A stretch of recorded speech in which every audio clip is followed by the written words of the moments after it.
Well, tributes continue to pour in following the passing of multi-award-winning gospel musician Deborah Fraser. Fraser, who had been battling diabetes for years, died just after midday yesterday in the presence of her family at the Chris Hani Baragwanath Hospital in Soweto. She suffered a stroke a few weeks ago. Co-founder of the Crown Gospel Music Awards, Zanele Mbokazi-Nkambule, joins us now for some reaction on this. Zanele, good to see you. I know under these circumstances it's never easy, but thanks so much for your time. Thank you so much. It is indeed a very sad moment for the gospel music industry in particular and the music industry at large, because we have indeed lost a giant. We have lost an icon. Yeah. Tell us a little bit about your relationship and encounters with Deborah Fraser.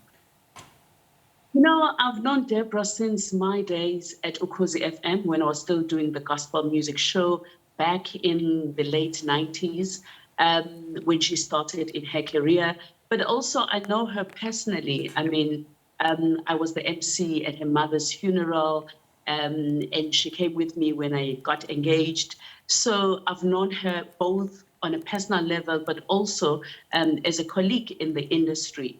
And I remember when she started, because I mean, Deborah had been in the music industry for a very long time, but when she decided to go solo and started her solo career, who will forget that song, Abanye Bayombona, Abanye Bayofisa Ukumbona? Distinct voice, different voice, versatile voice, strong character. That's Deborah. That's who she was. Yeah, I mean that's quite a memory, and certainly to be at a mom's funeral and holding, you know, that just shows you how close you were to her. I mean, you as you say, and we know, are the co-founder of the Crown Gospel Music Awards.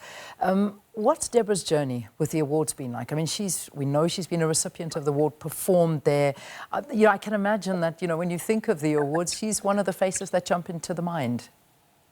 She definitely is. She's one of the musicians that we spoke to when we were still sharing the idea and the dream back in 2007.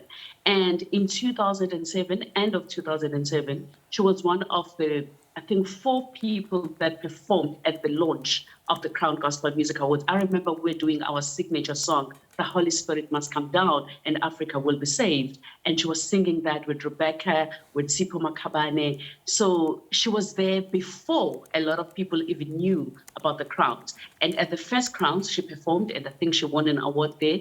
But also I remember that she also performed in 2010. We were celebrating a milestone, and she was there to perform. So yes, it's been an amazing journey. It's been amazing to see her evolve. I think the other thing that is worth mentioning is that Deborah was different and unique in that her voice was very versatile. She is one of the few gospel artists that could work with secular artists, go to pop music, African soul, and go to Maskandi and come back to gospel music. Her voice was that versatile. Yeah, I mean it's lovely. I mean we're busy showing a music video as you're speaking, and I mean it's showing a very young Deborah Fraser alongside Brenda Fassie there. I mean this is how long she's been in the psyche and hearts and minds of South Africa. Yes, she was working with Brenda Fassie. She worked with Brahu Masekela. She worked with Chico Twala. She's worked with a number of artists, not just in the gospel music industry, but she was able to spread her wings, and she was able to fit in different communities. One of the conversations, and I want to speak about this because I think it's very important. It almost, you know, it gets to me in a big way, and I think to a lot of South Africans, that we always celebrate and look at our artists once they pass and they leave us. And now we start speaking about them and really speaking about how incredible they were. But do we celebrate them enough while we're alive? And I'm not referring to the awards. I'm referring more to, let's just go back. And a lot of social media people are speaking about this, saying, you know, during the time of COVID, during the time when there were no funds, when everything dried up, when things were really tough, Deborah was one of those that actually stood up and said, where is that money that has been promised to us? You know, speaking to the Arts and Culture Ministry and the Minister and saying, where are the funds? Where are you helping us?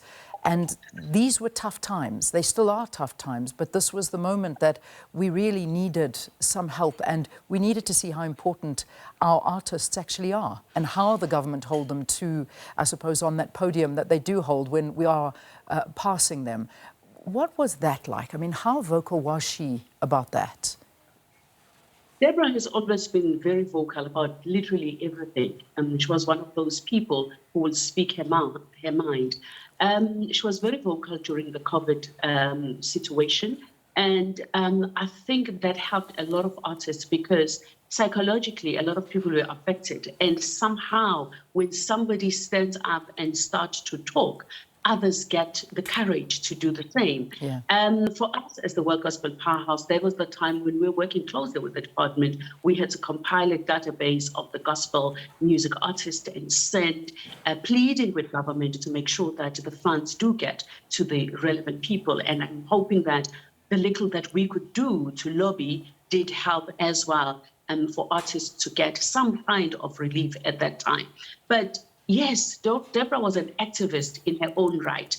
And we have seen her moving and singing in political party rallies, for example. So that again shows you that she was not afraid to stand for what she believed in. Yeah. Let's close it up and talk about how you would like South Africans to remember her, her fans, what she really was like, you know, outside of the public eye. What do you want South Africans to remember? I think we want to remember an amazingly talented woman that influenced the direction of the gospel music industry. There are a lot of Deborahs out there. There are a lot of people that looked up to Deborah, and their sound, when you listen closely to how they sing and how they interpret their music, you can hear Deborah in that. I want us to continue to support her music. I think that is the biggest thing that we can do. Continue to support her music because she is gone, but her music lives on. And that is the only thing that her family, her children can use to survive. So let's continue to celebrate her memory. Let's continue to buy her music. And I really want to take this time and say condolences to the children, condolences to her entire family and to her fans, because she had a very strong fan base.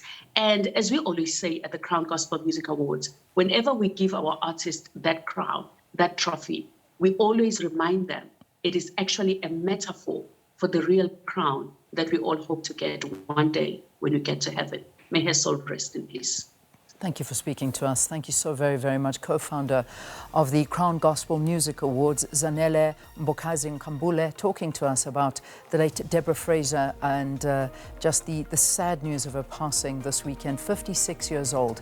And she passed away at the Baragwanath Hospital in Soweto, and her family, of course, asking for time for the mourning and details, of course, about memorials and funerals still to come.